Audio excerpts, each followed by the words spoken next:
present by Magahi Music Recording Studio, Guraro. जाहिता जो ससुररिया छाउड़ी के बैठ के सफरिया जाहिता जो ससुररिया छाउड़ी चढ़ के सफरिया आई तो वाला मुआ पी के दिया बाबू तई तो एगे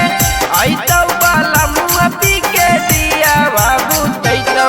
अगर रातिया में बतिया छाउड़ी तोरा से पूछई तो पालंग पर सूता के रंगवा नीचे से लगई तो पालंग पर सूता के रंगवा नीचे से लगई तो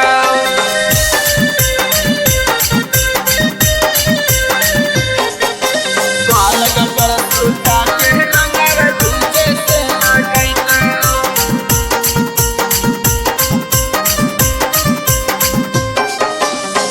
राते लगल कौ रंगवा छौड़ी ललतिया रागे ऐसे ना रंगा हालो नैहर मैया रागे राते लगल कौ रंगवा छौड़ी ललतिया रागे ऐसे ना रंगा हालो नैहर मैया रागे बोलल कौ तोरा साथे सुतैल कौ लहंगे में गे छौड़ी चकारी घुसैल कौ नैहरा के पतिया छौड़ी तोरा से पूछै तो पालंग पर सूता के रंगवा नीचे से लगई तो पालंग पर सूता के रंगवा नीचे से लगई तो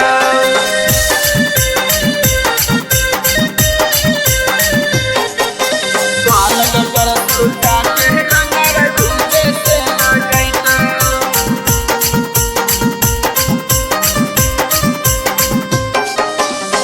चंदन बिहरिया है छौड़ी नीरदई आगे डलतौआ जीतावा ता कर्मी मैया मई आगे चंदन बिहरिया है बड़ी नीरदई आगे डलतौआ जीतावा ता कर्मी मैया मई यह तोर सया रंगल कौ तोर चोली रंगल कौ तोरा ऊपर से छौड़ी सया साड़ी रंगल कौ रंगवाला गावे तखुनी बड़ी छा नहीं तो